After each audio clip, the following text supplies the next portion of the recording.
Now, what do we got to do? Because let's be, and Sarah's right, people's intimidation on this issue is not defined by just Republicans. There are Democrats intimidated by this issue. Wrongly, but intimidated, and they think their politics and their community is such that they can't do this.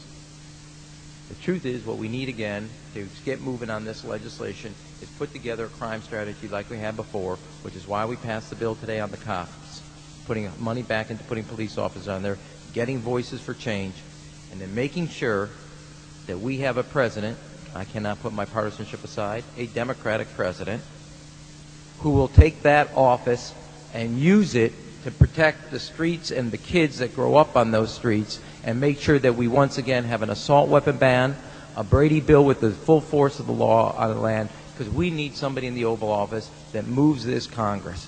We had an election about change. People are clear about the special interests. They are tired of that gridlock that special interests cause in Washington. And I think the most simple thing we can do, and we've got to make this a #1 issue as a test vote and then take it into the election. That is, if you are on the no-fly list because you are known as maybe a possible terrorist, you cannot buy a handgun in America.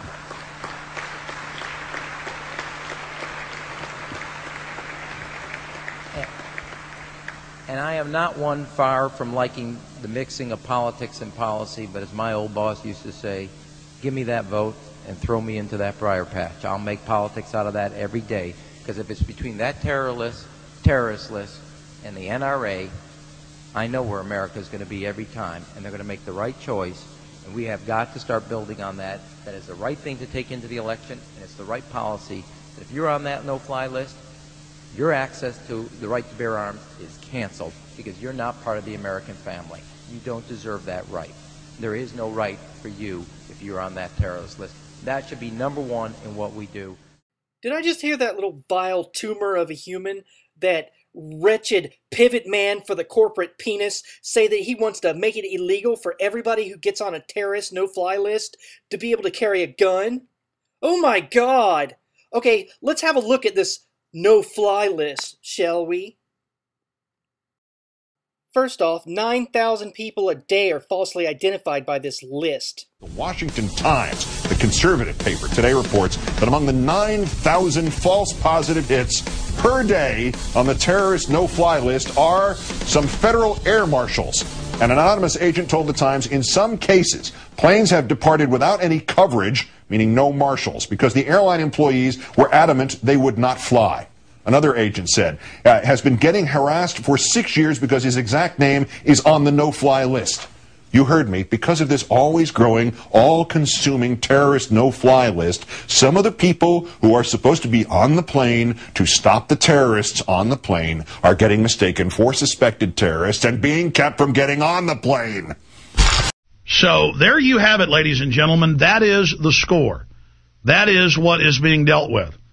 And he's calling it reasonable to not have a Second Amendment right if they, and no one will, it's secret how they put you on the list, no judge, no jury, no arrest, no indictment, no facing your accusers. They just say, and by 2007, it was 700,000 plus people with 20 plus thousand added every month. And now it's over 1 million people on the list and growing. Over 1 million people. Over 1 million people. And federal marshals last year in the Denver Post came out, senior ones, and said, look, there are no terrorists out here. We're ordered at the airport. Let us tell you how you get on a no-fly list one way. And you can go pull up the Denver Post article. They said, if you take a picture of your children while you're in the gate, or if you take a picture out the window, you are put on a terror list for life. That's just one way. Or you don't pay income taxes, you're put on the list. This is harassment. This is like going to your door of your apartment and you haven't paid, so there's a big lock on it. Or going to your car and there's a boot on it because you haven't, paid. But this is your Second Amendment right. Oh, you haven't paid the offshore bankers.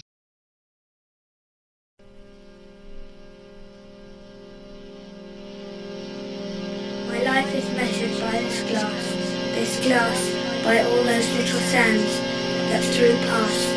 See how they press, see how they strive, which shall with greatest speed and greatest quickness fall. See how they raise a little mount, and then with their own weight do level it again. But when they have all got through, they give o'er their nimble sliding down, and move no more.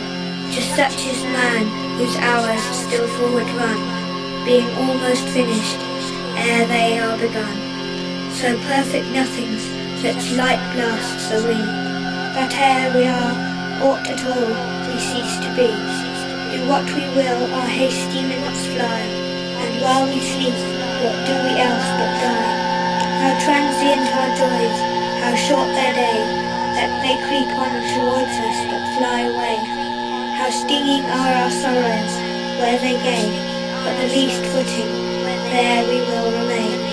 How groundless are our hopes, how they deceive our childish thoughts, and only sorrow leave. How real are our fears, they blast us still rend us, still with gnawing passions fill. How senseless are our wishes, yet how great, with what toil we pursue them, with what sweat, yet most times for our hurts, so small with steam, like children crying for some mercury. Escapes for marriage, yet his fickle head knows not what cares wait in the marriage bed. This vows virginity, yet knows not what loneliness, grief, discontent attends that state. Desires of wealth and others' wishes hold, and yet how many have been choked with gold.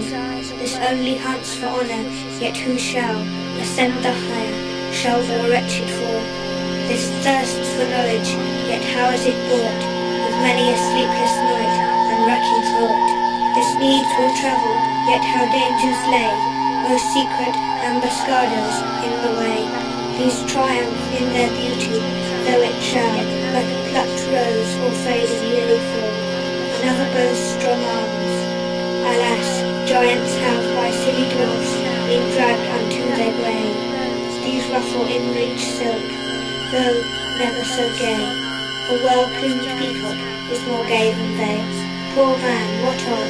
A tennis ball of error, a ship of glass, tossed in a sea of terror, issuing in blood and sorrow from the womb, crawling in tears and mourning to the tomb. How slippery are thy paths, how sure thy fall, how art thou not